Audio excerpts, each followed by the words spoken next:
This is what I call the geodenza. It's a geometric cadenza, part of a 3-piece commission for a new office space in downtown Los Angeles. The other pieces to this commission were this 8-foot geodenza and this custom coffee table made from poplar. Looks like cake. And I recorded videos for both, but with the deadlines and just life happening, I needed to focus on the pieces to get them done. But the cake had some really interesting operations, so I might try and make a video for that still, just doing a voiceover with the footage that I have and then putting some pictures of the finished product. And for this video, we're focusing on the 5-foot geodenza, so let me tell you a little more about it. The design of this piece is heavily inspired by something my interior designer's client saw, but he wanted to make some tweaks and make it fit the space a little better. It's made of Premcore Plus white birch, which is cheaper and lighter than Baltic birch, but has some more voids, so definitely recommend edge banding or filling in anything you find as you cut it. It's painted with Behr Alkyd Enamel paint and finished with General Finishes gloss top coat. And the statement part of this piece is the acrylic face. It's a 1/4-inch sheet of acrylic I designed in Fusion 360 based on notes, ideas, and inspiration from the interior designer. He already had an acrylic vendor that could do this for us, so I just sent them the file and measurements, and a couple weeks later, we get the face.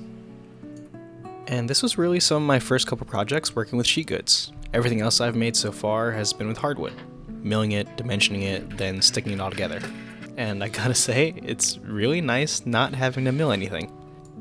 But nothing beats taking a hand plane to get a back panel to fit just right inside.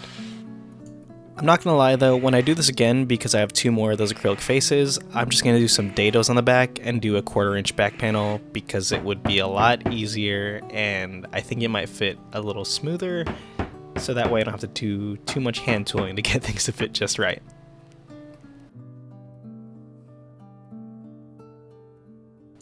So, sheet goods. I'm still really early on in my woodworking journey, less than a year, but working on these and using sheet goods made me really consider making some veneered pieces because it's just a little easier.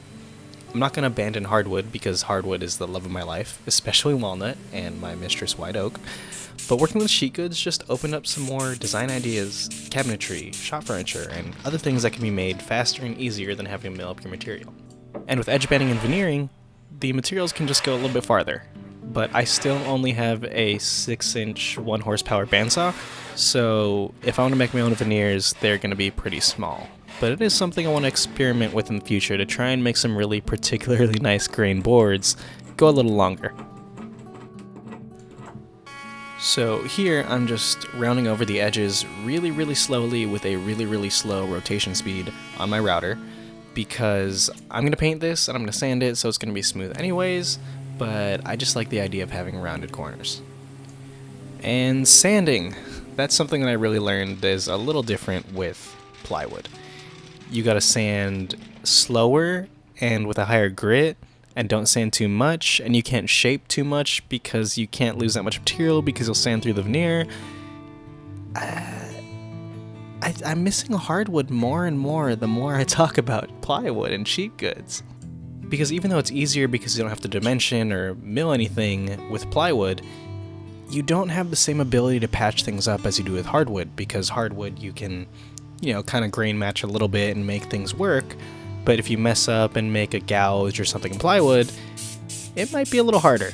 So, it might just be different materials for different things. I don't like one more than the other, and it's just recency bias that I like using sheet goods right now.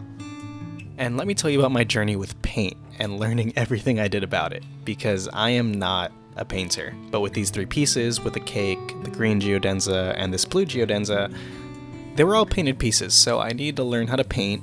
And you see right here I'm doing the roller, but I also got an HVLP sprayer, which I used later for this for the top coat, but I did use that for the green geodenza.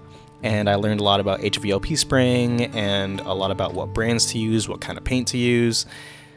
And I don't know if I'm going to be a painter after this. I think I miss just working with hardwood and shaping it and designing and having the flexibility of that. But it's nice to have this tool in my arsenal and just understand how to paint, how to coat, sand between coats, and painting all kinds of things like corners. And, it was a nice thing to do because new experiences, new career, new everything. It's just a little different. And I'm happy to learn something new. But something not new is my track saw. and I used it a lot on this project, and I realized that, you know, it's nice for just jointing things, but for sheet goods specifically, in a small shop, I think it's a necessity, because I can't handle full 4x8 sheets by myself, and, you know, being able to bring the tool to the material is a little easier than bringing the material to the tool when the material is really, really heavy. And now we're getting to my electric HVLP. Through some research and some YouTube videos, and one mispurchase of a DeWalt battery-powered HVLP, which was not so great, I landed on the HomeRite sprayer. It's a $50 sprayer, you can find it down in the link below, and it does a pretty good job. I didn't thin my Alkyd Enamel paint, which I feel like I could have to get a better spray, but it wasn't too bad, and the motor on that is a little bit stronger than the other one that I got because it is plugged in.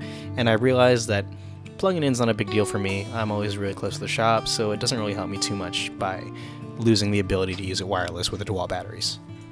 And now I'm measuring everything to make sure my shelves fit and they're the right size, and I waited to do this and didn't use dados for these shelves because I was waiting for the acrylic face, and I just really wanted to make sure that everything fit perfectly, because I would hate if I made the whole carcass, I get the acrylic face, and then something's not cut right, or I did something wrong, and it just doesn't fit. So I just waited to do the step until the face was ready, picked up the face, and then saw everything lined up well, so I just got my painted pieces and cut them to size. So because I didn't use dados, I decided to use cleats, and use the spacer to make sure everything was sized correctly. Because it's so low to the ground, no one's going to see it, and it allowed me to keep working on things while I was waiting for the face to be finished.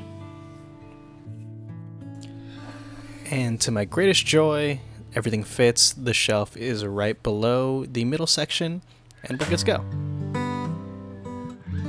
And as you can see, I just attached these cleats with brad nails, with the spacers holding everything in the right spot, because there's not going to be anything too heavy in here, and this was just a little easier, a little faster to make sure I could hit that deadline for them.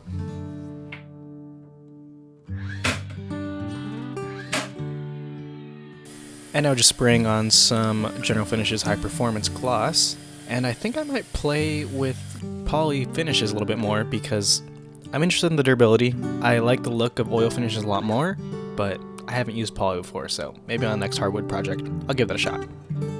And now I'm marking out points to drill with my drill press into the acrylic to make sure I can attach it to the front of the cabinet.